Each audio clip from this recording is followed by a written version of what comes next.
Hello students, welcome to our channel Learning Physics. So kinematic lesson lo ee roju mana next topic is derivation of equations of motion by using integrating method. Derivation of equations of motion. Any so equations of motion derive చేస్తాం by using integrating method. అసలు equations ఏంటంటే అవి అంటే ఏదైనా ఒక body constant యాక్సిలరేషన్లో move అవుతున్నప్పుడు దానికి మనం కొన్ని ఈక్వేషన్స్ ఇచ్చాం. అవి ఏంటంటే v is equals to u plus a t and second one is s equals to ut plus half a t square. Third one is v square minus u square is equals to 2as. ఏదైనా ఒక body constant యాక్సిలరేషన్తో move అవుతున్నప్పుడు ఈ three equations కూడా ఆ బాడీకి applicable అవుతాయి. ఇందులో టర్మ్స్ అనేవి మనం ఎక్స్ప్లెయిన్ చేసుకుంటే where v is the final velocity, v is final velocity and u is initial velocity and a is constant acceleration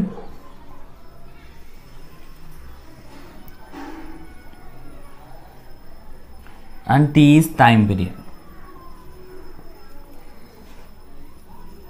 ఓకేనండి. సో ఇప్పుడు ఈ ఈక్వేషన్స్ని మనం ఏం చేద్దాం అంటే ఇంటిగ్రేటింగ్ మెథడ్ యూస్ చేసుకుని డెరైవ్ చేసుకుందాం. అది చెప్పుకోబోయే ముందు మనం అసలు యావరేజ్ వెలాసిటీ ఇన్స్టంటేనియస్ వెలాసిటీ మీద కొంచెం క్లారిటీ తెచ్చుకుందాం.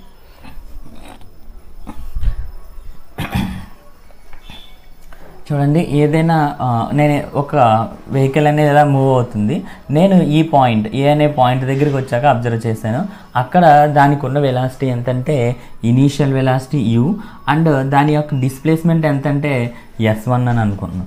So after some time t తర్వాత నెక్స్ట్ ఇక్కడ నేను చూసిన time t is equals to 0 అనుకున్నాను. నెక్స్ట్ ఆఫ్టర్ సమ్ టైమ్ నేను b అనే పాయింట్ దగ్గర అబ్జర్వ్ చేశాను.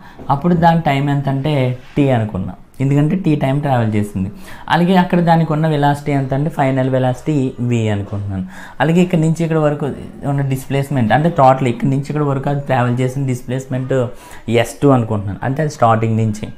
ఓకేనండి. సో ఇది ఈ జర్నీ మొత్తం కాన్స్టెంట్ యాక్సిలరేషన్తో మూవ్ అయింది, దాన్ని a అనుకున్నాను. సో ఇప్పుడు నాకు పై కేసులో యావరేజ్ వెలాసిటీకి ఫార్ములా కావాలి.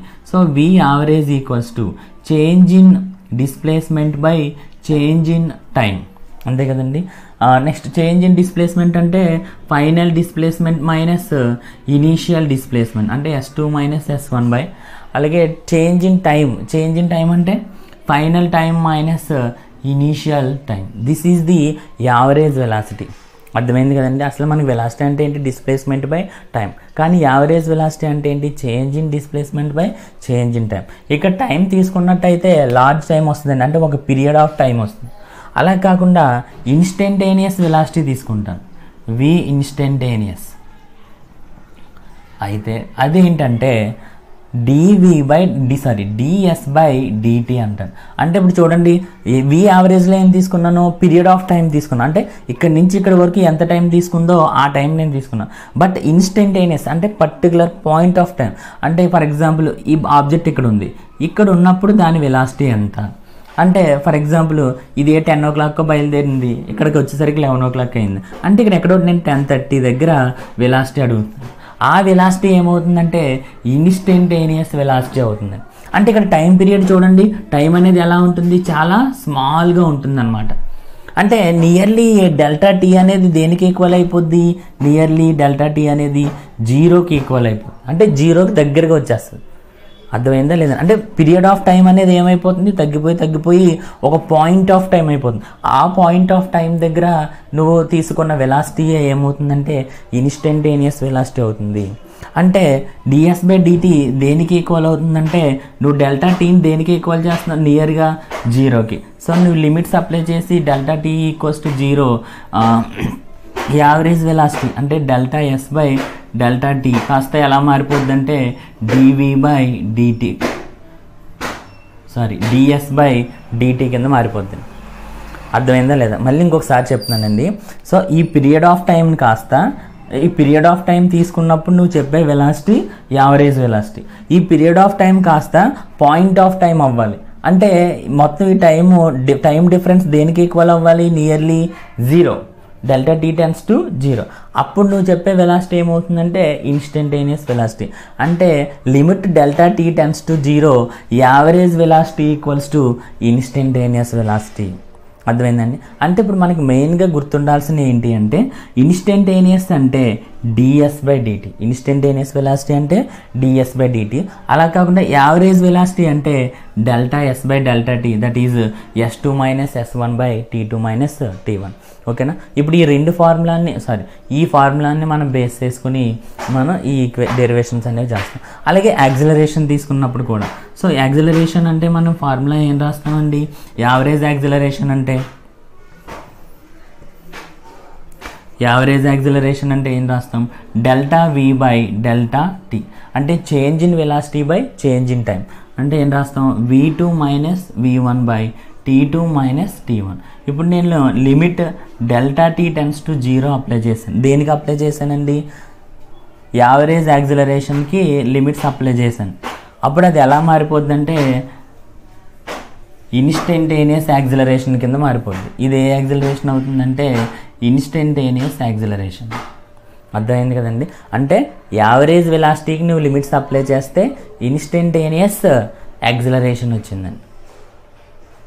అర్థమైంది కదండి?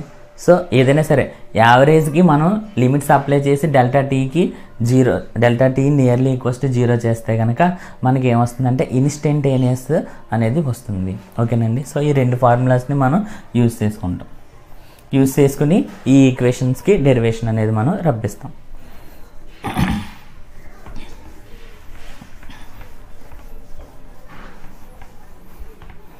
ఓకే, ఫస్ట్ ఈక్వేషన్ ఏంటంటే v = u + at.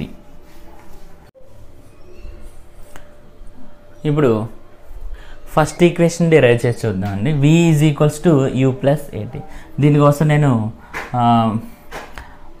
a = dv/dt, అంటే యాక్సిలరేషన్ ఫార్ములా ఏంటండి?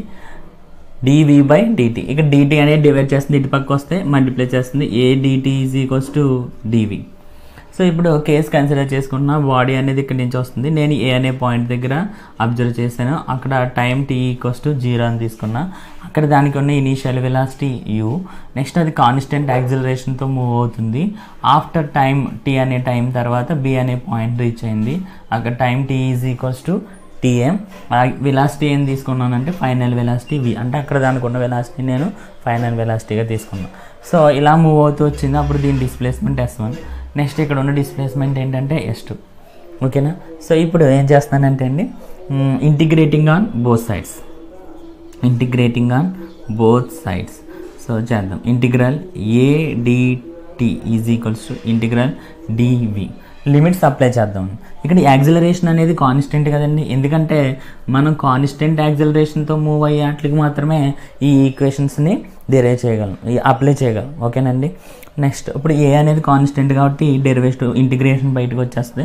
ఇంక మళ్ళీ ఇంటిగ్రల్ d2 నెక్స్ట్ లిమిట్స్ కూడా dt ఉంది కాబట్టి t = 0 to t t, ఎందుకంటే అక్కడి నుంచి అక్కడ వరకు t = 0 to t t వరకు మూవ్ అయింది. So integral dv. ఇక్కడ వెలాసిటీ కాబట్టి ఇనీషియల్ వెలాసిటీ ఎంత అండి? u, ఫైనల్ వెలాసిటీ ఎంత? v. అవి లిమిట్స్ అవుతాయి. అప్లై చేద్దాం. సో a ఇంటూ dt అంటే ఇంటిగ్రల్ dt అంటే t, లిమిట్స్ అప్లై చేస్తే t = 0 to t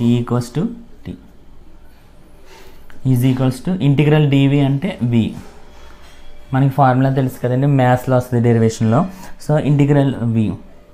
సో vకి initial velocity, final velocity v. Apply చేస్తే a into so upper limit minus lower limit. Upper limit ఎంత అండి? t minus lower limit ఎంత? 0 = final upper limit minus lower limit అంటే v - u. So a into t at. So a into 0 0, ఇది v - u. Minus u పక్క వస్తే plus u. So at plus u v. దీన్ని మనం ఎలా రాస్తాం? v = u + at. This is the first equation. ఓకేనండి? అంటే ఫస్ట్ ఈక్వేషన్ ప్రూవ్ అయింది. Next equation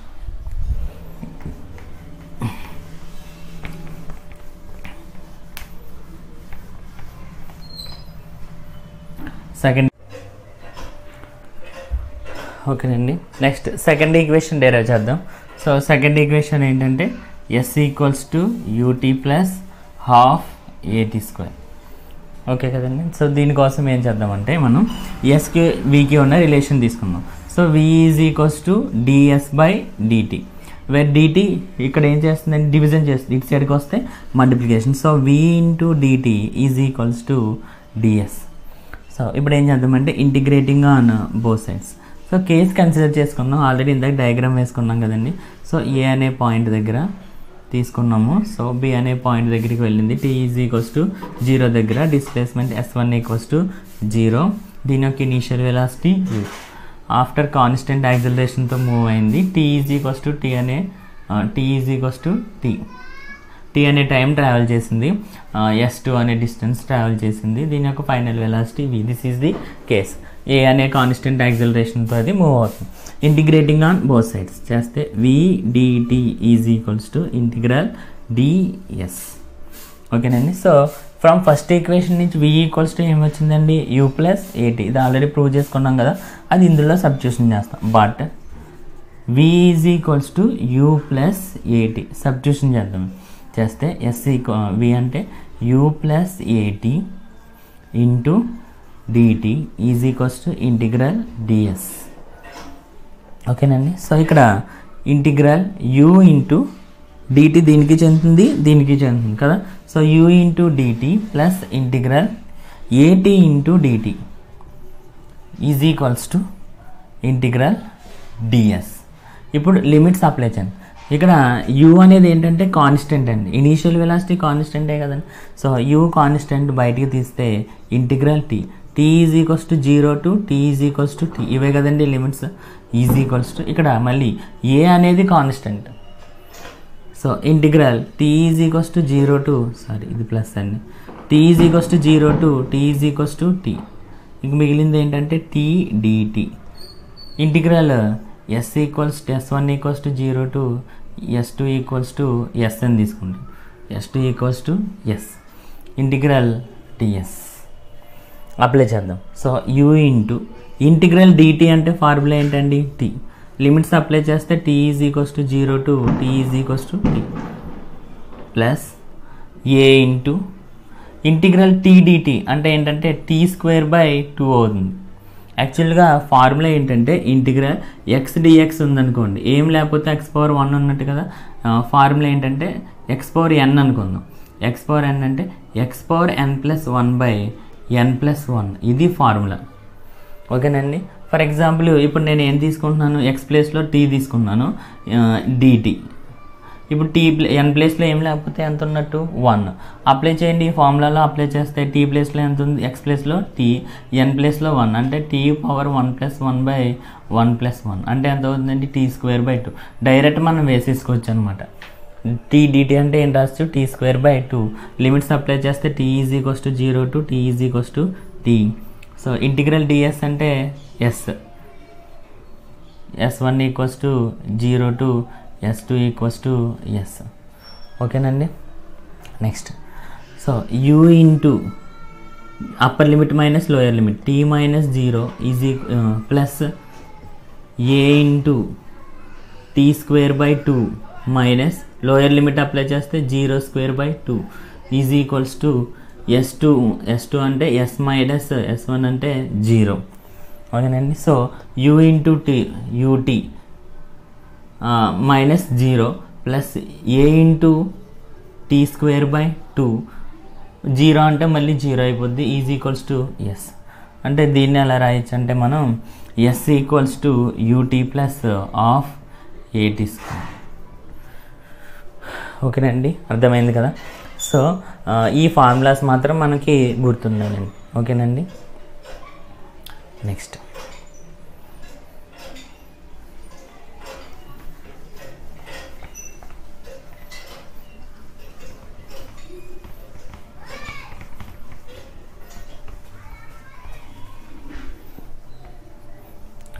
third equation. మనకి సెకండ్ ఈక్వేషన్ ఏమొచ్చింది, s equals to ut plus half at square. Next third equation v square v square minus u square equals to 2as. దీనికి one formula ఏంటండి, dv/dt is equals to a. దీనికి one formula ఏంటండి, ds/dt equals to v. మరి ఇక్కడ s ఇక్కడ v ఉంది కాబట్టి మనం vకి సంబంధించిన ఫార్ములా, s ఉంది కాబట్టి sకి సంబంధించిన ఫార్ములా వాడు. కానీ ఇక్కడ చూస్తే v ఉంది, s ఉంది, అలాగే a కూడా ఉంది, మరి ఇప్పుడు అలాగే u కూడా ఉంది. మరి మూడు ఉన్నాయి కాబట్టి దీనికి ఎలాంటి ఫార్ములా వాడాలి అంటే మనం ఈ ఫార్ములా తీసుకుందాం. ఏంటంటే ఏ ఫార్ములా తీసుకుందాం అంటే a is equals to dv/dt. దీన్ని నేను ఏం చేస్తానంటే న్యూమరేటర్ని డినామినేటర్ని dsతో మల్టిప్లై చేసి dsతో డివైడ్ చేస్తాను. అప్పుడు చూడండి దీని వాల్యూ ఏమైనా మారుతుందా, మారదు. So a is equals to, దీన్ని కొంచెం రీఅరేంజ్ చేసుకుంటా, dv/ds ఇంటూ ds/dt. దీన్ని ఇక్కడ రాసాను డినామినేటర్. సో ఇప్పుడు మల్టిప్లికేషనే కాబట్టి రీఅరేంజ్ చేశాను.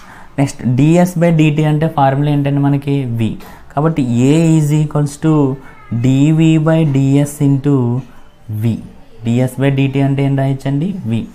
Since ds/dt is equals to v. ఇప్పుడు ఈ ds ఈ పక్క వస్తే ఏం చేస్తుంది అంటే మల్టిప్లై చేస్తుంది. a ds equals to v into dv. Integrating on both sides చేస్తే integral a ds equals to integral v dv. ఓకేనండి. సో ఇక్కడ మళ్ళీ a అనేది కాన్స్టెంట్, ఎందుకంటే బాడీ కాన్స్టెంట్ యాక్సిలరేషన్తో మూవ్ అవుతుంది. Integral ds equals to integral v dv. So v అంటే మళ్ళీ ఏం రాయొచ్చు మనం, v ఈజ్ ఈక్వల్స్ టు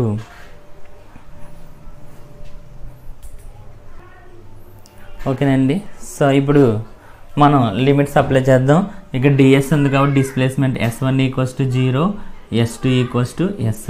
ఇక్కడ v ఉంది కాబట్టి లిమిట్స్ అప్లై చేద్దాం. v dv, v equals to u and v equals to v అంటే initial velocity, upper limit, final velocity.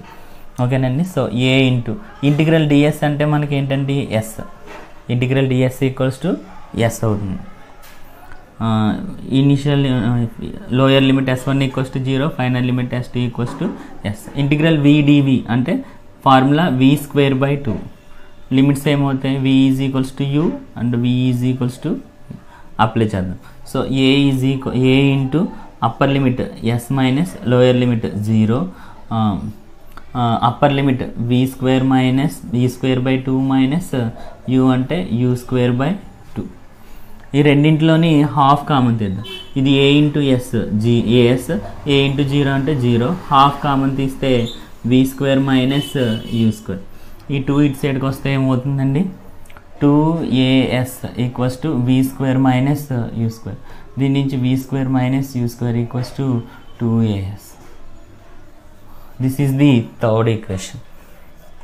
ఓకేనండి. These are the kinematic equations when the body moving in constant acceleration. ఓకేనండి. Next ఈ formulas మీద మనం problems అనేవి discuss చేద్దామండి next క్లాస్లో. Thank you for watching.